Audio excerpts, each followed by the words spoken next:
Hello everyone, and welcome to the Blyvale podcast, Global Connections with ESIM and SIM Cards. Today, we'll guide you through, all-inclusive or dinner-only, your vacation choice. Stay tuned to discover how to stay connected and worry-free while traveling. You know that feeling? That amazing buzz when you first start planning a trip, scrolling through photos, dreaming of beaches or, cool city streets? Oh yeah, the best part. It is. But then, boom, suddenly you're facing this huge list of decisions. Where to stay, and maybe even more important, what are you going to eat? That sunny dream can suddenly feel a bit like homework. Happens every time. That initial excitement meets the logistical reality. Totally. Okay, so let's try and unlock this puzzle today. We're doing a deep dive into one of those really key decisions you make when planning.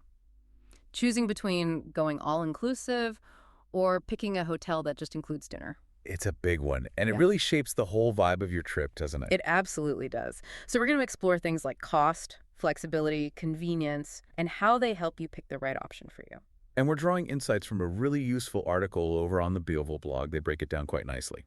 Exactly. So our mission today: cut through the noise, understand the real differences, and help you figure out which choice genuinely fits your travel style. So you can, make a solid decision for your next getaway. Sounds good. It's definitely a choice lots of travelers wrestle with, and often the first thought is just price. Right.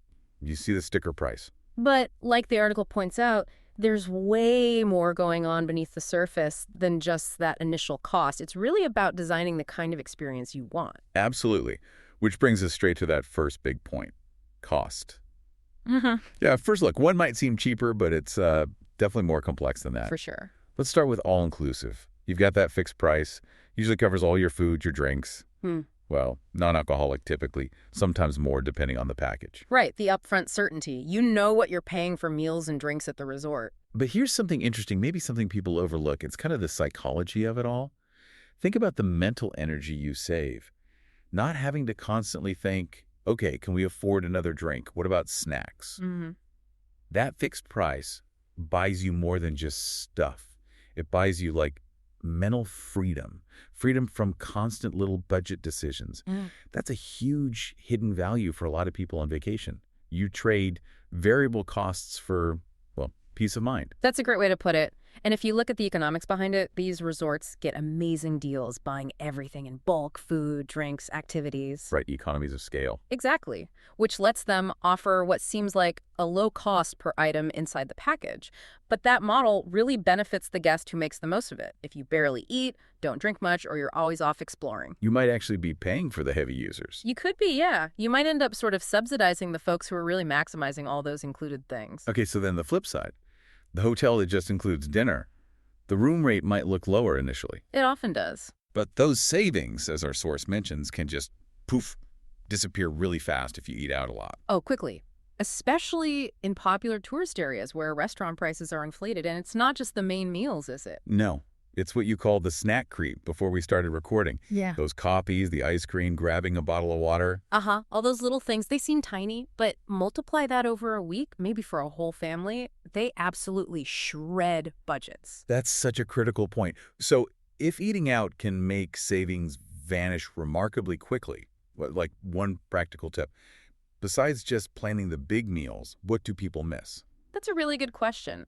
I think people often forget to budget for those small micro-indulgences, or even better, pack some snacks from home. Seriously. Like granola bars. Yeah, exactly. Granola bars, some nuts, things that won't go bad. It sounds trivial, but it can save you quite a bit compared to hitting the hotel shop or convenience store every time someone gets peckish. Good tip. So it really boils down to looking at the total potential spend, not just that first price you see. Mm-hmm. Those little costs add up. Absolutely. That's where budgets often fall apart. Okay, so we've talked money. But what about how the vacation actually feels? Which leads us to flexibility. And, flexibility means different things to different people. Right. With all-inclusive, you get huge convenience in when you eat, how much you eat, as long as you're staying within the resort. It's that peace of mind. Again, no extra cost worries for every snack or drink. Which, as you mentioned, is a massive plus for families with kids. Oh, totally. No more hourly mom, dad, I'm hungry, budget alarms. But even beyond kids, it's about, The mental load. Studies actually show making lots of small decisions all day, like, should we get another soda? Drains your energy. Decision fatigue. It's real. Exactly. So all-inclusive can be a great cure for that vacation decision fatigue. Fundamentally, what we're discussing here is control, isn't it? How so?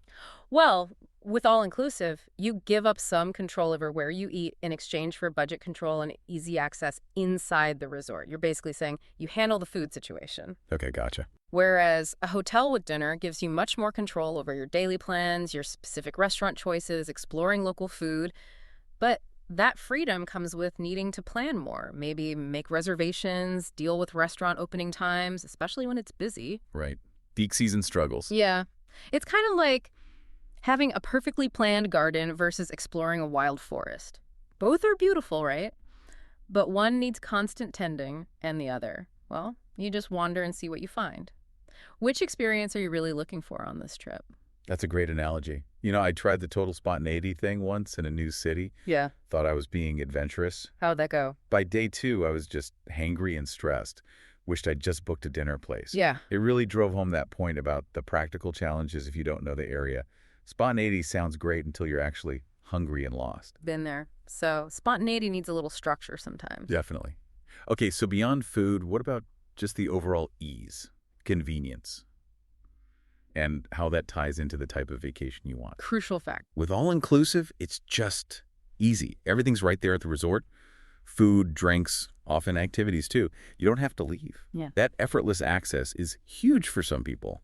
So good after a long day out, or if you just want to purely relax. It's the definition of stress-free relaxation in a contained environment. A bubble, essentially. A comfy bubble. But this brings up that important question. What are you prioritizing? Is it pure relaxation, or is it getting out and immersing yourself in the local culture? Both valid goals. Absolutely. But all-inclusive definitely leans towards serving that relaxation goal best, especially for families or anyone who just wants to unwind at the resort without a single worry. Maximum ease. Makes sense.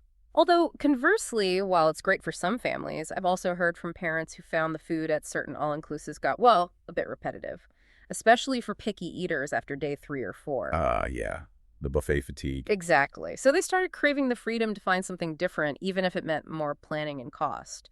So it's not a magic bullet for everyone. It's always a trade-off. Interesting nuance. So, for the adventurous type, the explorer.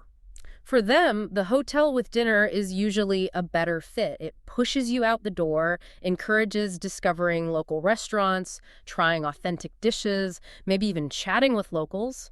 It facilitates those cultural encounters. And that's really the heart of it, isn't it? It's not about which is objectively better. It's about your goals for this trip. Precisely. If lounging by the pool with endless snacks is your idea of heaven, all-inclusive nails it.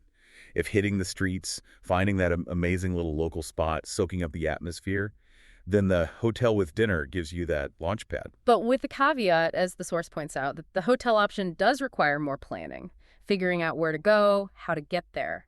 Less practical if you're unfamiliar with the place or juggling young kids. You have to budget time for travel to your meals, too. Right. Adds another layer of logistics. And maybe a quick thought on something slightly broader, the local economy. Oh, interesting point. An all-inclusive provides jobs, definitely, but a large chunk of your spending stays right there within the resort's walls. When you choose a hotel with dinner and then actively go out for your other meals, your lunches, your coffees. You're spreading the money around more. Exactly. You're directly supporting those small local restaurants, the cafes, the vendors, maybe even the taxi drivers. It's a different kind of impact on the place you're visiting, something to consider. That's a really valuable perspective. Okay, so we've really dug into our main 2 options, the all-inclusive haven and the dinner-included base camp for exploring. But what if neither feels like a perfect fit? The good news is it's not just A or B. Our deep dive showed there's a whole range of other ways to tailor your trip. Yeah, it's not a binary choice at all. It's about taking what we've learned about cost, flexibility, convenience, and using that knowledge to build something that works perfectly for you. Applying the principles. Exactly. Like, think about travel packages. There are fully organized trips if you want literally 0 worries, where everything's planned out. For when you truly don't want to sweat the small stuff. Right. Or you could look for travel package deals online, Bundles of flights, hotels, maybe some meals that can save you money compared to booking piece by piece. Flight plus hotel is a common one that offers savings. Yeah, and for people who can travel on short notice, last-minute trips, sometimes you find amazing deals on packages that haven't sold. These aren't just random choices. They're strategic moves based on your priorities. Absolutely. And what this variety really highlights is that once you grasp those core trade-offs, budget certainty versus exploration freedom versus pure convenience, you can get creative. Mix and match. Pretty much. You're designing your own travel operating system that fits your needs instead of just picking a default setting. Take vacation apartments, for example. Okay, yeah. Total flexibility there. Ultimate flexibility. And potentially big savings on food because you have a kitchen. You can go to local markets, cook yourself. But, like we said, you trade the absolute convenience of having everything done for you at a resort. Right, you're the chef and the cleaner again. Exactly. Swings and roundabouts. And the options keep going. You could do a bed and breakfast, right? For something more intimate and local feeling. Often great breakfast with local stuff. Yeah, B&Bs bridge that gap between a big, anonymous hotel and really connecting with a place. Or family hotels designed specifically with kids in mind. Play areas.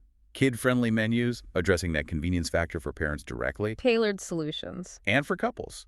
Romantic hotels often have packages, candlelight dinners, spa stuff, bundling experiences.